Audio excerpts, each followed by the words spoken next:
Hola, hoy les voy a hablar de replicación de ADN y vamos a empezar hablando de algunas de las características de la replicación, que es que la replicación es semiconservativa, bidireccional y comienza siempre en sitios específicos que se llaman orígenes de replicación. La replicación es semiconservativa y ahora vamos a ver cómo se determinó, con qué experimento se determinó que lo era de esa manera.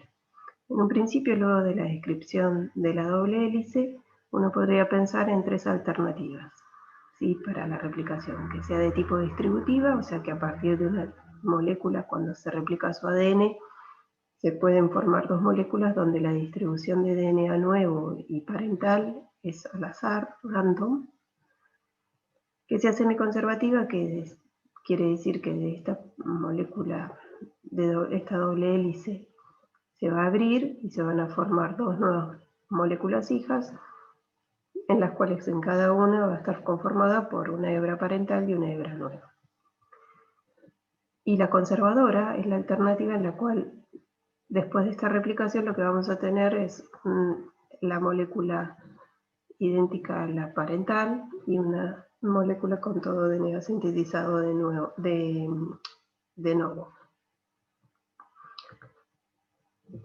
Pero gracias a este experimento de Meses-Stoll se determinó en el año 1958 que la replicación era de tipo semiconservativa.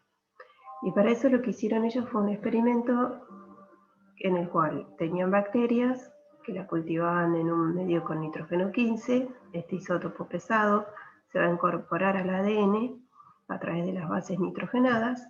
Entonces, si yo las pongo a esas bacterias en cultivos, a medida que se replica el ADN se va a ir incorporando el isótopo pesado.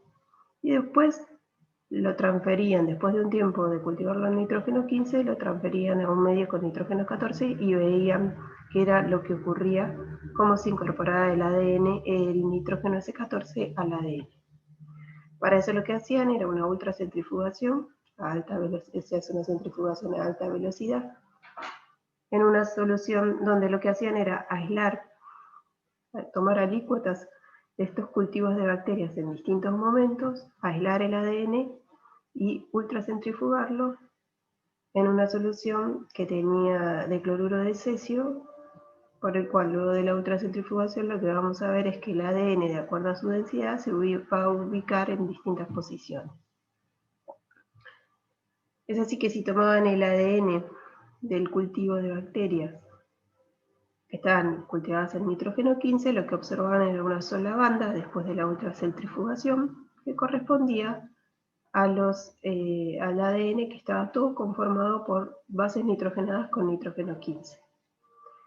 Si tomaban una generación celular después de la transferencia al medio con nitrógeno 14, lo que observaban era que aparecía una banda de una densidad intermedia que estaba formada que correspondía al ADN formado por el híbrido DNA15 y DNA14, o sea que las dos cadenas tenían los dos tipos de nitrógeno 14 y de nitrógeno 15. Y si lo hacían después de dos generaciones, tomaban una alícuota de 2 generaciones después de transferirlo al nitrógeno 14, lo que veían al medio con nitrógeno 14, lo que observaban era que aparecía una tercera banda más liviana que correspondía a ADN, todo formado con nitrógeno 14. De esta manera, al aparecer este intermedio, híbrido nitrógeno 14-15, pudieron demostrar que la replicación era de tipo semiconservativo. Lo que quiero que ahora ustedes piensen es qué hubiera pasado si la replicación era de tipo conservadora o de tipo distributiva. ¿Qué resultados hubieran observado estos investigadores cuando hacían este experimento? Piénsenlo y después lo discutimos. Este es un resumen del experimento que les describí recién, donde la primera generación, todo lo que veían cuando centrifugaban era todo DNA pesado, y a medida que pasan las generaciones de bacterias en el medio más liviano, lo que observan es que se va incrementando esa banda más pesada, más liviana, perdón, de nitrógeno 14. Otra característica de la replicación es que es bidireccional. Y todas estas características que estamos diciendo, sí, que es semiconservativa, bidireccional y que comienza en sitios específicos, ocurre tanto en eucariotas como procariotas. Entonces, tomando fotografías con microscopía electrónica, lo que observaron, si tenemos un ADN bacteriano, ¿sí? Que sabemos que es circular, el ADN bacteriano circular tiene un solo origen de replicación que se abre, se forman la burbuja de replicación, se forman dos horquillas y esas horquillas se van desplazando para la síntesis, ¿sí? de la otra molécula hasta que se separen. En la parte superior vemos el esquema de lo que ocurre, de lo que se observa en las fotografías, y como vemos, ese origen de replicación se abre en esa burbuja, tenemos las dos horquillas, se comienza a sintetizar la nueva cadena que está en rojo, hasta que vemos las dos nuevas moléculas de ADN circular que se forman.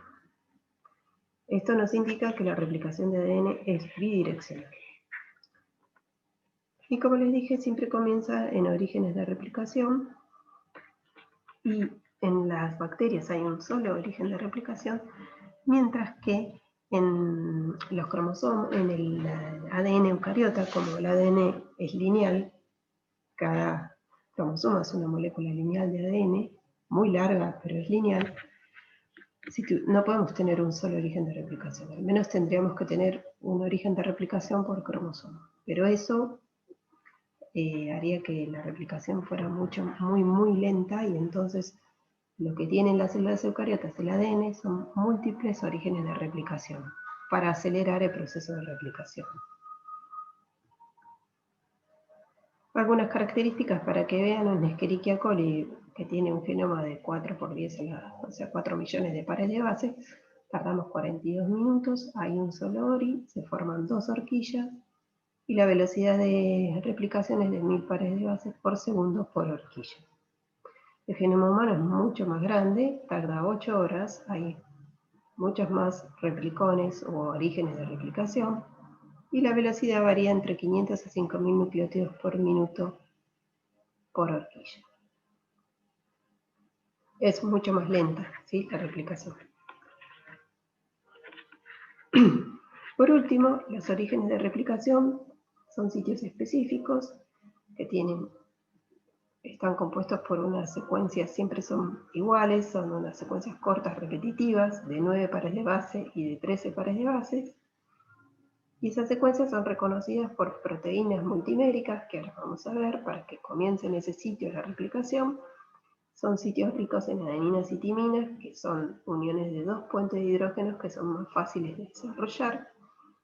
Y además recuerden que tienen superenrollamientos negativos, eso lo vimos la clase pasada, para almacenar energía y hacer que la separación de hebras sea un proceso energéticamente favorable. Vamos a necesitar de DNA polimerasas, que es la enzima que cataliza la síntesis de ADN. Estas enzimas necesitan de desoxirribonucleótidos trifosforilados, acá lo vemos, desoxirribonucleótidos con 3 fosfatos. Necesitan un molde, o sea, una hebra que le vaya diciendo cuál es el nucleótido que se tiene que agregar' de acuerdo a la complementariedad de bases. Y necesitan un cebador o que tenga un extremo 3' libre, oxidrilo 3', para que se pueda incorporar el siguiente nucleótido. O sea, estas enzimas no pueden comenzar la replicación si no hay presente un cebador, ¿sí? Que tenga un cebador que esté apareado a la hebra molde, y entonces que tenga un oxidrilo para que pueda, ese oxidrilo lo que hace es hacer un ataque nucleofílico a este fosfato. Esto es catalizado por es catalizado por la ADN polimerasa, ¿sí? Que lo que hace es establecer la formación de un enlace fosfodiéster entre estos dos nucleótidos e incorporar al nucleótido de acuerdo a lo que le dice el molde, liberando siempre pirofosfato. Esa liberación de pirofosfato, después ese pirofosfato se hidroliza y provee la energía necesaria para que esta reacción sea termodinámicamente favorable. Siempre decimos que estas enzimas sintetizan el ADN en dirección 5'3'. ¿Por qué? Porque siempre necesitan en el extremo un oxidrilo 3' para poder incorporar al próximo nucleótido. Acá vamos a ver un video donde tenemos una polimerasa, el cebador o primer, ¿sí? El molde, tenemos un oxidrilo en 3', ¿sí? Que acá está marcado y es sumamente importante porque solo si existe este oxidrilo la enzima va a poder incorporar al próximo nucleótido, ¿sí? Ocurre el ataque nucleofílico, ¿sí? Se produce la unión del enlace fosfodiéster y se libera pirofosfato. Y se establecen los puentes de hidrógeno con el nucleótido incorporado. Como ven, sucesivamente se va sintetizando y esta reacción es la que es catalizada por la ADN polimerasa. Y siempre recuerden en dirección 5'3'. La polimerasa, los investigadores la han visto, si acá tenemos la estructura de la polimerasa y esto que ven acá en gris es el ADN, vemos que tiene una estructura con mucha imaginación como si fuera una mano, ¿sí? Con sus dedos, el pulgar, y en la palma de la mano está el sitio catalítico de síntesis. Casi todas las polimerasas, tanto eucariotas o procariotas, tienen la misma estructura, tienen una estructura muy similar, o sea que se conserva.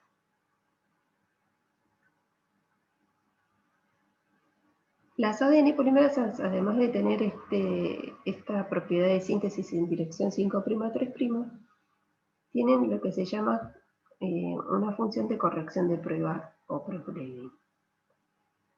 La corrección de prueba se da cuando la enzima agrega un nucleótido que es incorrecto, se produce un desapareamiento, ¿sí? En ese nucleótido adicionado que es incorrecto porque no hay una buena formación de puentes de hidrógeno y entonces la molécula está como distorsionada en ese punto, porque ustedes recuerden que la doble hélice, si bien nos acordamos de la clase pasada, en esa estructura, en esa doble hélice, en el interior, las bases se apilan y siempre hay una purina de 2 anillos nitrogenados con una pirimidina de un anillo. Si se produce la entrada de un nucleótido incorrecto, se produce un desapareamiento y una distorsión de la molécula, que la misma polimerasa en la ausencia se da cuenta que incorporó un aminoácido incorrecto y entonces lo que hace es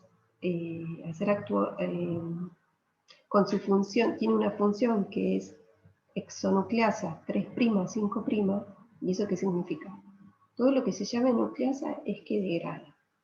Exo es desde un extremo. Y 3', 5' indica la dirección, desde un extremo 3' a 5'. Entonces, fíjense, si acá se incorporó un nucleótido que es incorrecto, este es un extremo 3', esta actividad de corrección de prueba puede eliminarlo. Al eliminarse, se da la polimerasa tiene oportunidad de incorporar, de sintetizar nuevamente y de incorporar el nucleótido correcto.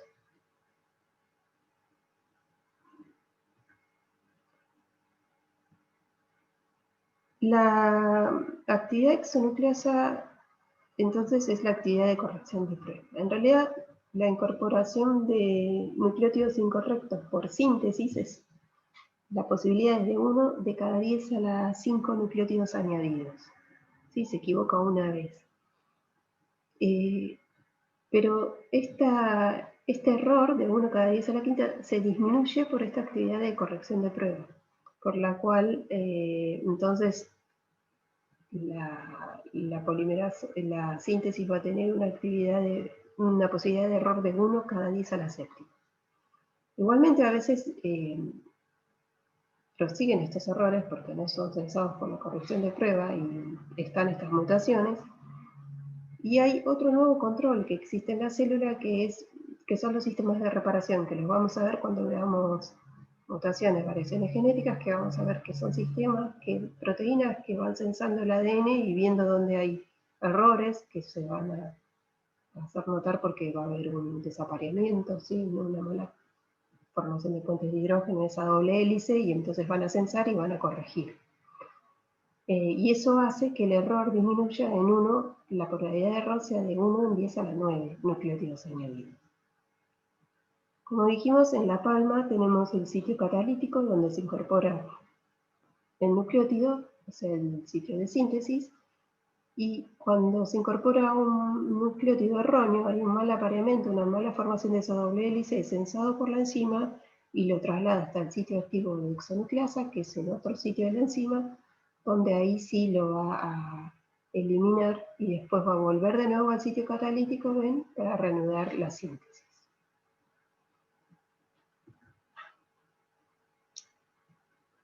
Ahora vamos a ver un video donde se va a ver cómo es la síntesis, sí, a partir de la apertura del origen de replicación. Ahora vamos a ver toda la replicación completa y después vamos a ver qué enzimas actúan en cada paso. Entonces ahí tenemos el origen de replicación. Y lo primero que va a ocurrir es que se va a abrir, se forma la burbuja y ven que hay dos horquillas de replicación que se trasladan en forma de bidireccional. Ahora vamos a ver solo una de estas horquillas. Ahí la ven. Esto en rojo es un primer de RNA que vamos a ver que es sintetizado para proveer ese cebador y oxidrilo 3' para que se pueda sintetizar esta hebra que va a ser la hebra líder. Se sintetiza en la misma dirección que el movimiento de la horquilla. Por otro lado, vamos a tener una hebra que se tiene que sintetizar en dirección contraria al movimiento de la horquilla, como ven, y esa es la hebra rezagada. Se va sintetizando en fragmentos y esos fragmentos se llaman fragmentos de Okazaki. Después esos primers de RNA se degradan, se eliminan, se sintetiza ADN y después se cierran estos enlaces fosfodiéster. Y ese sería en sí el proceso que ocurre entonces en una horquilla de replicación. Vamos a tener una hebra adelantada y una hebra que se va a sintetizar en fragmentos. Y eso, ¿por qué se da? Se da porque, si ustedes se acuerdan, estas dos hebras que están formando la molécula que se va a replicar, tienen dirección antiparalela, ¿sí? Si acá hay un extremo 3', del otro lado va a haber un extremo 5', ¿sí? Lo mismo acá, acá tenemos un extremo 5', del otro lado va a haber un extremo 3'. Estas doble hebras son antiparalelas. En la síntesis, las nuevas moléculas que se forman van a tener esa misma dirección antiparalela. Entonces eso hace que, por ejemplo, si acá ponemos un primer, acá hay un extremo 3, si este era un extremo 3', el primer tiene un extremo 5', acá tiene un extremo 3', y a partir de ahí empieza a sintetizar la polimerasa, y esta sería la hebra líder, o adelantada, y que se va sintetizando en la misma dirección que como se va abriendo la horquilla. La otra hebra, fíjense, si acá ponemos un primer, acá va a tener el extremo 5' y acá el extremo 3'. Y entonces no se puede sintetizar en la misma dirección de movimiento de la horquilla porque acá hay un fosfato, no hay un oxidrilo. Entonces lo que se tiene que hacer es sintetizarse en pequeños fragmentos y va en contra, la dirección sigue siendo 5', 3', pero va en contra la dirección de movimiento de la horquilla, ¿sí? de apertura de la horquilla.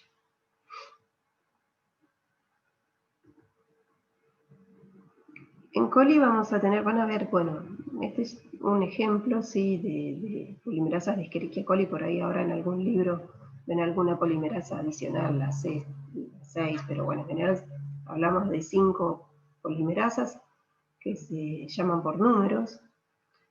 La polimerasa, vamos a tener, todas las polimerasas tienen síntesis, ¿sí? En dirección, todas van a tener síntesis de inyección 5'3', ¿sí? Por eso son polimerasas. Algunas van a tener actividad exonucleasa 3', 5', que dijimos que es la corrección de prueba. Y esas van a ser la 1, la 2 y la 3. Y después vamos a tener una enzima, que es la 1, que va a tener una actividad exonucleasa 5', 3', o sea que puede degradar a partir del extremo 5', y eso es solamente la polimerasa 1, que la polimerasa 1 es la que elimina los cebadores y la que sintetiza en los huecos donde están los cebadores.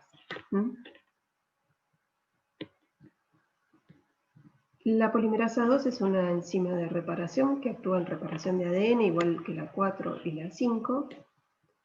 Y la 3 es muy importante porque es la que sintetiza el ADN en la hebra rezagada y en la hebra adelantada o líder. ¿Cómo se va a iniciar la replicación? La replicación se va a iniciar en puntos específicos que dijimos que son los ORI, ¿sí? Con esas repeticiones ricas en adeninas, timinas, super enrollados negativamente. Esos sitios van a ser reconocidos por su secuencia, se van a unir unos complejos de proteínas que se llaman DNA, se va a requerir ATP y lo que van a hacer, van a producir la apertura de esos orígenes de replicación, y ahí también se van a venir dos proteínas que son DNA-B y DNA-C. DNA-C es una proteína transportadora y DNA-B es una helicasa, que la helicasa lo que hace es desenrollar el ADN en los extremos de las horquillas. Entonces acá tenemos que entonces lo primero que ocurre, se une el ADN a la secuencia repetitiva, el ADN está super enrollado negativamente y se facilita la separación del dúplex. La DNA-B, que es la helicasa, ¿sí? Es transportada por el DNA-C, que es la guía de la DNA-B hacia el complejo del ORI y el DNA. Y esa DNA-B es una helicasa que utiliza ATP y lo que hace es abrir la doble hebra. Y después hay unas enzimas que se llaman Single Strand Binding Proteins en inglés, que son proteínas de unión a la monohebra. Y estas proteínas se tienen que unir a las monohebras una vez que la helicasa las abre. ¿Para qué? Para que no se vuelvan a formar los puentes de hidrógeno y se vuelva a establecer la doble hélice. Necesitamos que esas hebras estén separadas para que se puedan replicar. Y después vamos a ver que, bueno, quiénes conforman en Escherichia coli, ¿sí? Cuáles son los componentes de esa horquilla de replicación.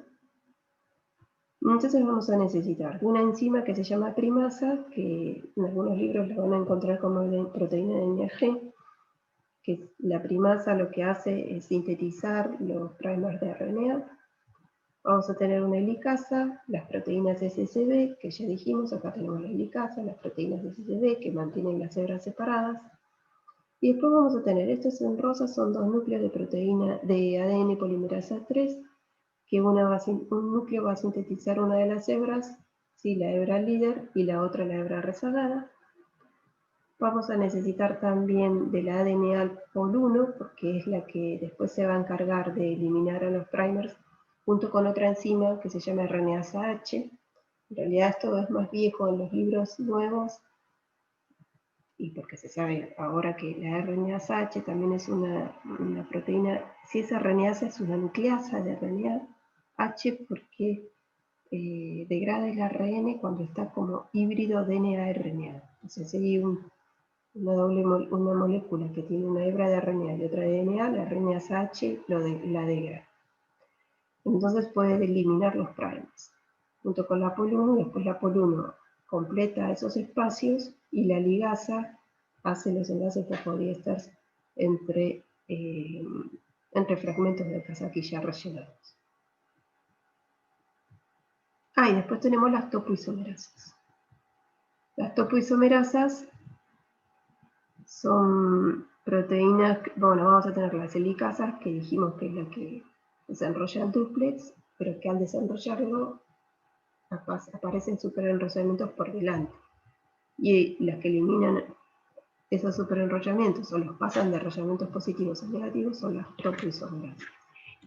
¿Sí? Acá lo vemos, tenemos la helicasa que abre, o todo el complejo de replicación que abre, y cuando abre se producen superenrollamientos positivos que las topoisomerasas los pasan a negativos y relajan la molécula.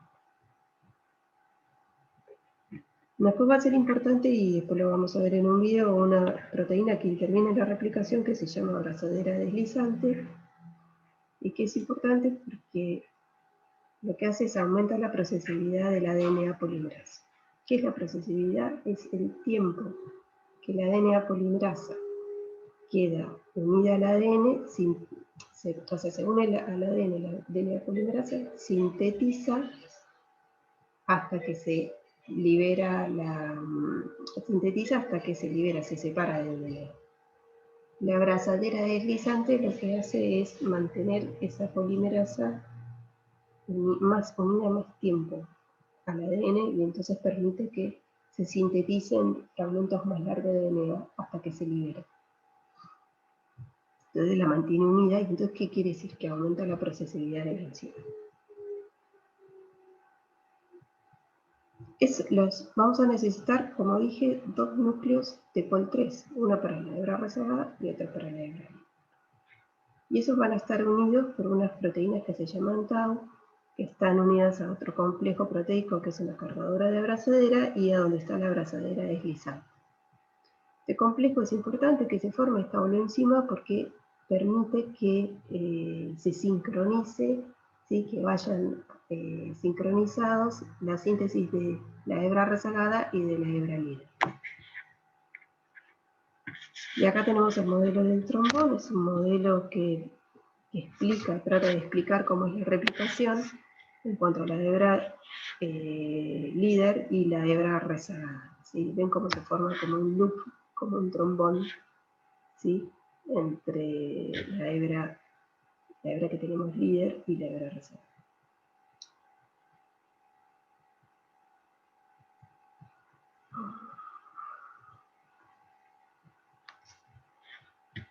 Es importante que se coordine la actividad de la helicasa con la actividad de toda la enzima, ¿sí? Porque no tiene que estar coordinado a medida que se abre el ADN, todo este complejo pueda sintetizar tanto la hebra líder como la rezagada.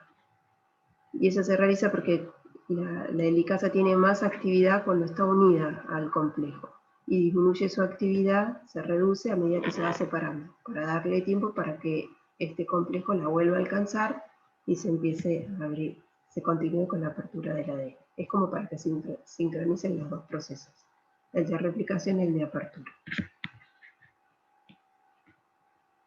La reacción de la ligasa, la última que vimos, se va a producir entre esos dos extremos de oxidrilo y fosfato que quedaban entre lo que había rellenado la Pol-1 y el fragmento de Okazaki, y eso lo va a hacer, se va a necesitar ATP y lo cataliza una enzima que se llama ligasa.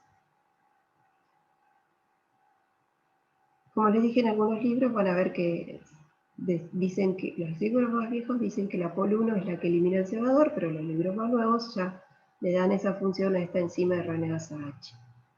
Igualmente se vio, este es un trabajo donde había mutantes de Escherichia coli que tenían defectiva la actividad de RNasa H, y el DNA, se seguía sintetizando, no ocurría nada en esa bacteria.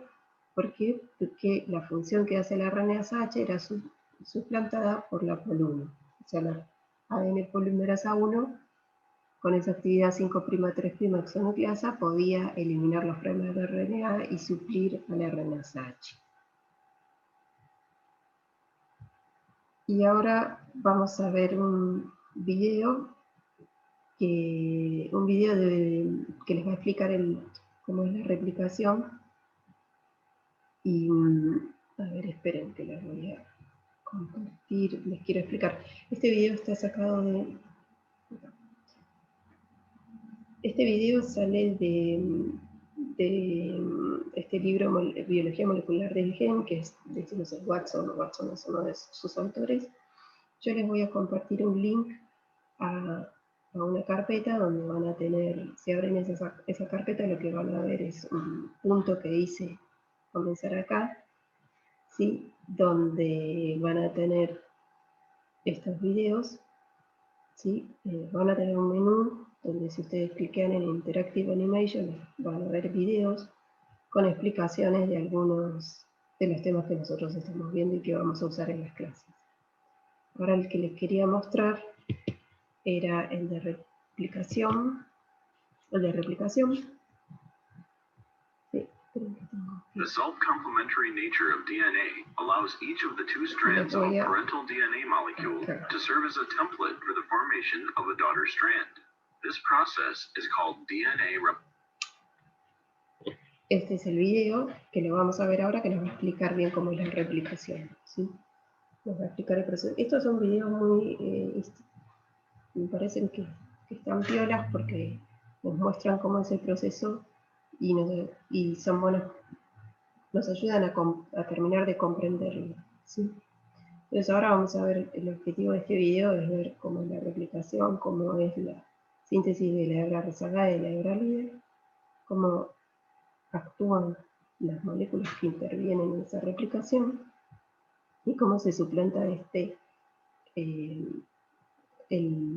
cómo se soluciona el problema de la síntesis de dos hebras que son antiparalelas. Entonces vamos a ver las distintas proteínas que actúan, ¿sí? Las helicasas, las proteínas que se unen a monohebra, las topoisomerasas, primasa, las DNA polimerasas, la abrazadera y la RNasa H y la ligasa. Entonces la primera que vamos a ver que actúa es la helicasa, necesita ATP, ¿sí? Para ir hidrolizando y produciendo la apertura de la doble hélice. ¿Sí? Es un hexámero, es helicasa y se encuentra en la horquilla de replicación. Acá estamos viendo una de las horquillas, pero recuerden que de este lado hay otra similar. Y siempre esta va a ser la dirección de movimiento, vamos a decir, de la horquilla. Entonces después tenemos a estas proteínas SSB que se unen a esas monohebras para impedir que se formen los puentes de hidrógeno y que se vuelva a circular, que se vuelva a formar la doble hélice. Pues necesitamos topoisomerasas que van a eliminar los superenrollamientos positivos, pasarlos a negativos e impedir que se genere torsión en la molécula. Y necesitan, recuerden, de ATP para hacer estos procesos. Y ahí tienen la primasa, que es la que sintetiza en verde el primer de RNA, uno para cada hebra, uno para la hebra rezagada y otro para la hebra libre.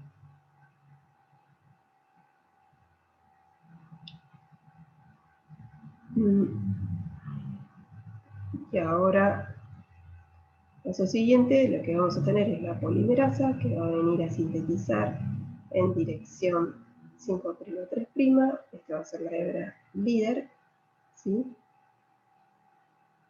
Esta pol, acuérdense que es la pol 3, es la que sintetiza tanto la hebra rezagada, la hebra líder como la hebra rezagada. ¿Ven? Acá y se forman esos fragmentos de Okazaki. ¿Sí? Tenemos la hebra líder y la hebra rezagada y los fragmentos de Okazaki. Están formados por el primer y este fragmento que se forma, ¿sí? Y que entonces la hebra rezagada está formada por distintos pequeños fragmentos, ¿sí? La polimerasa se une, ven ahí, se une a la hebra, si sintetiza por un tiempo, puede agregar hasta 1000 nucleótidos por segundo. Y esa, digamos que es la procesividad de la enzima, es la habilidad de la enzima de catalizar la mayor cantidad de reacciones antes de liberarse del sustrato, que en este caso es el DNA. Para aumentar esa procesividad, recuerden que dijimos que está la abrazadera, ¿sí? Que la mantiene unida por más tiempo a la enzima, al ADN, y entonces aumenta la procesividad de la enzima. La vemos de nuevo, la primasa, ¿sí? La hebra rezagada,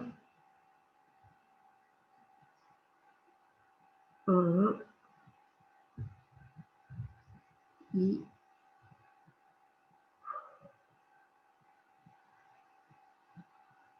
y el fragmento de Okazaki que se formó.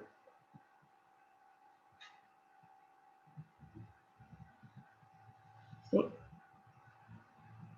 Y ahora vamos a ver cómo actúa la RNasa H. La RNasa H lo que va a hacer es eliminar, degradar esos primers de RNA. ¿Sí? Y después vamos a necesitar que una polimerasa, y recuerden que es la polimerasa 1, sintetice los espacios que quedaron libres por la eliminación de esos primers de RNA. Entonces ahora viene una polimerasa y completa esos espacios. Por último, la que debe actuar ahora es la DNA ligasa, que lo que hace es formar esos enlaces fosfodiéster entre esos nucleótidos, ¿sí?, que se completaron, y completar entonces de ser una hebra continua. Vamos a tener dos núcleos de Pol 3 que van a estar unidos por estas proteínas tau y otro complejo que es la cargadora de abrazadera. Eso forma la holoenzima con dos núcleos de Pol 3, uno para cada hebra. Y este es el modelo de entrada. ¿Ven? Ahí viene la primasa, viene como carga la abrazadera de polimerasa. Esta sería la hebra rezagada que se va sintetizando en pequeños fragmentos. ¿Sí? Fíjense cómo se va sintetizando en pequeños fragmentos, cómo viene la RNasa H, la polimerasa y la ligasa. ¿Sí? Y se va rellenando y completando la síntesis. Y la hebra líder se va sintetizando con el movimiento de la horquilla. ¿Sí?